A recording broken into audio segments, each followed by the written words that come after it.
For some reason, Donald Trump and the rest of his MAGA movement think that they were sent to Washington to carry out the most crazy aspects of their cultural agenda. For Donald Trump to declare that there are only two genders, to rename the Gulf of Mexico, or to do whatever other idiotic and nonsensical executive order he wants passed because they are going to own the libs or something. I don't know, but that's not why they were, in theory, sent to Washington. People in this election, voters, were focused on lowering prices. Now, they made a mistake in thinking Donald Trump could do that, and he's made it clear that they made that mistake. But it is now upon us, the Democratic Party, to point out how Donald Trump is failing to do the thing he was sent to do. And someone who is doing an incredible job in calling that out is Senator Bernie Sanders, who just outsmarted Donald Trump in an incredible maneuver in the Senate, in front of Congress, making him look ridiculous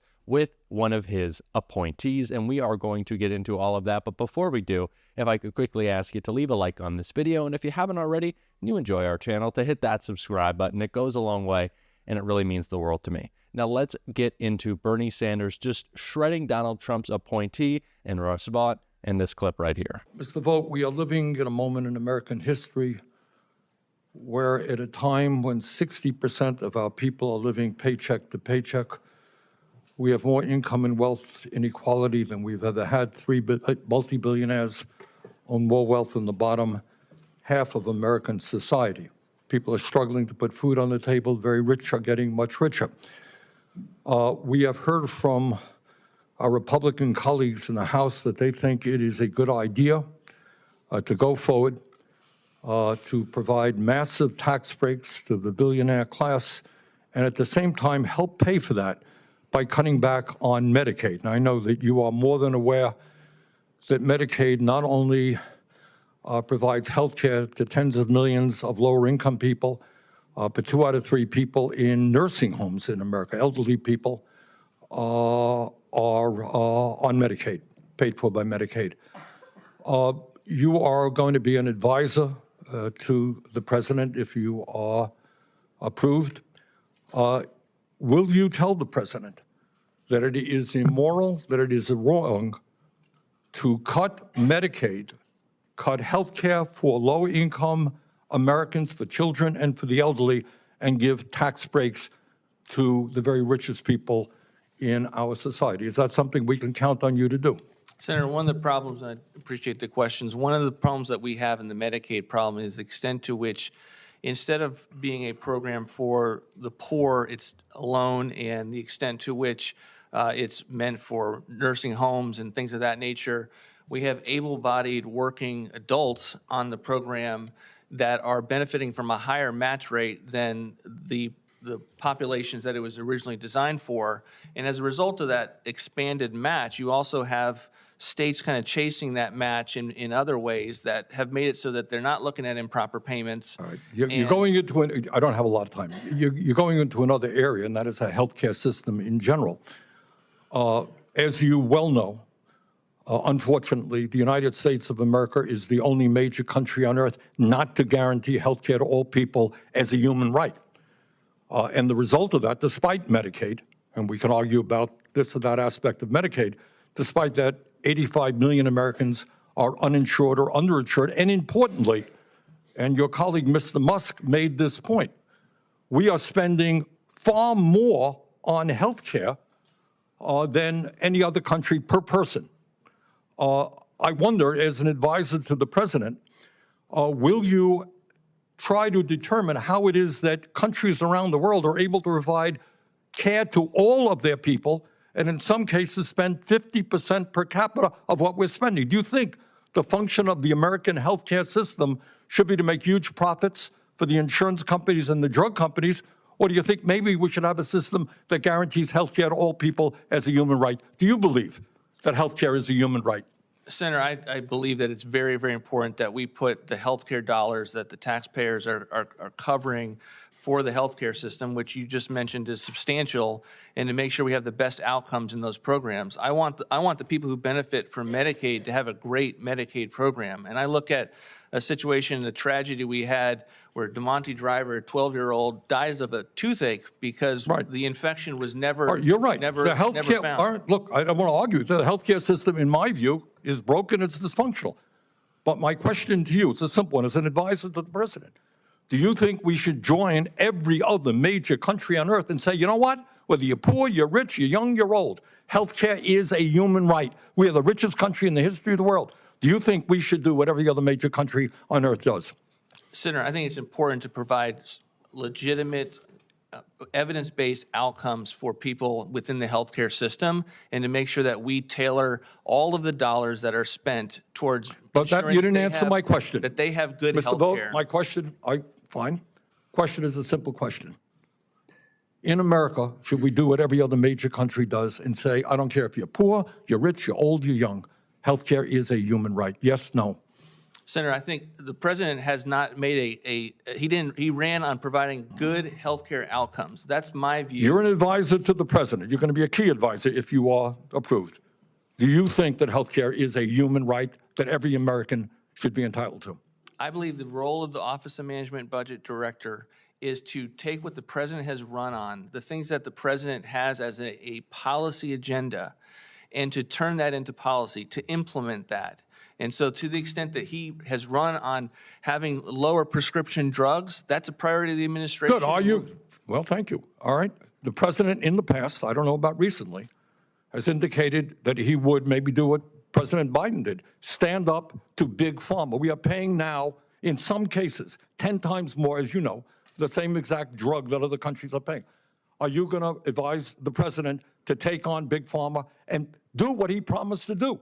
And that is have Americans not pay a nickel more than other countries for prescription drugs. Will you advise him to do that? Senator, the president has not made an announcement since he's been in office, but he certainly ran on this issue. There was a speech with regard to making sure that we were getting the same types of arrangements that the other countries were, given the amount that we were investing in it. But he also, Senator, wants to do it in a careful way, so that we are not ruining the phenomena and the industry that allows us to have life-saving I got it. I do understand that, and I don't disagree with that. Drugs. We want innovation.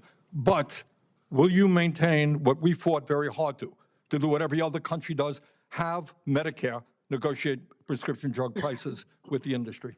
No, Senator, I'm not here to get in front of the president on any of his policies, other than to say that this has been a priority for him, and I think your question reflects that it's been a priority of his. I've overextended my time. Thank you, Mr. Chairman. Now, Donald Trump has been very outwardly angry, as he always is lately, whenever the issue of the economy is brought up. We saw when he was interviewed by Sean Hannity and asked to redirect the conversation away from Joe Biden in January 6th to the cost of things, what he ran on. Donald Trump got very angry, said, no, I don't want to talk about that. Shut up, move on, I don't care. And Donald Trump has been very angry at anyone who raises the issue of prices being raised by Donald Trump's policies.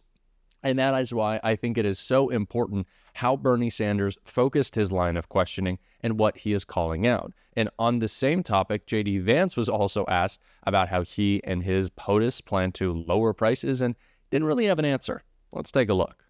You campaigned on lowering prices for consumers. We've seen all of these executive orders. Which one lowers prices? We have done a lot, and there have been a number of executive orders that have caused already jobs to start coming back into our country, which is a core part of lowering prices.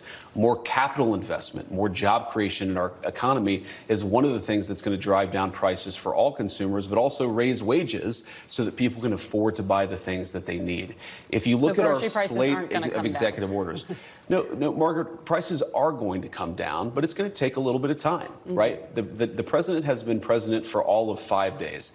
I think that in those 5 days, he's accomplished more than Joe Biden did in 4 years. It's been an incredible breakneck pace of activity. We're going to work with Congress. We're, of course, going to have more executive orders, and we're going to try the way that you lower prices is that you encourage more capital investment into our country. And yes, I hate to say I told you so, because I didn't tell you so. You know as well. It's a we told you so moment. but it's an I told you so to anyone who thought that Donald Trump or J.D. Vance had any idea how to lower their prices. Donald Trump has already come out and said, yeah, we don't think that's going to happen.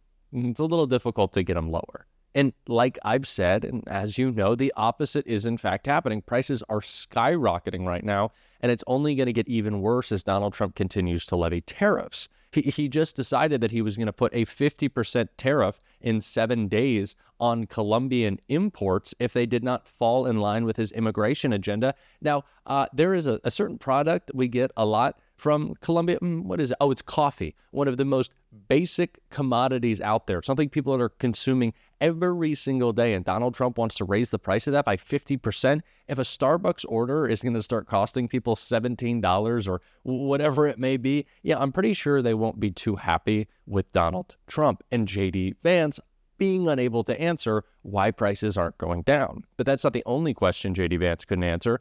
Take a listen to him being asked about Donald Trump's J6 pardons. If you stand with law enforcement, how can you call these people unjustly imprisoned? Margaret, you're separating, there's an important issue here. There's what the people actually did on January the 6th, and we're not saying that everybody did everything perfectly. And then what did Merrick Garland's Department of Justice do in unjustly prosecuting well over 1,000 Americans in a way that was politically motivated? Is violence like that against a police officer ever justified? Violence against a police officer is not justified, but that doesn't mean that you should have Merrick Garland's weaponized Department of Justice expose you to incredibly unfair process. Violence is not justified, but you didn't give a justification, JD. Donald Trump really just didn't care. His exact quote was something along the lines of, I don't care. Pardon them all. Let them all out. Let them go free. Who cares? He does not care. And what is almost more important, difficult to say more important, but equally as important as how terrible it is that Donald Trump let these people walk free, is the message it sends to not only them, but any other crazed cultist of Donald Trump's, that if they commit political violence on his behalf, he's backing them up with a pardon.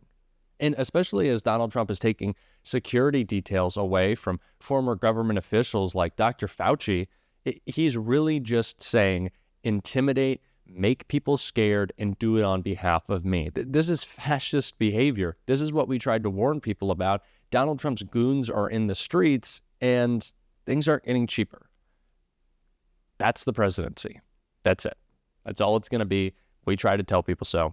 Unfortunately, they didn't listen. Hopefully they will in the midterms, because we are going to be calling all of this out every single day. And if you want to support that, as always, you can hit that subscribe button. You can leave a like on this video. And if you stuck around to the end, you can drop a blue heart in the comments. And until next time, I'll see you soon.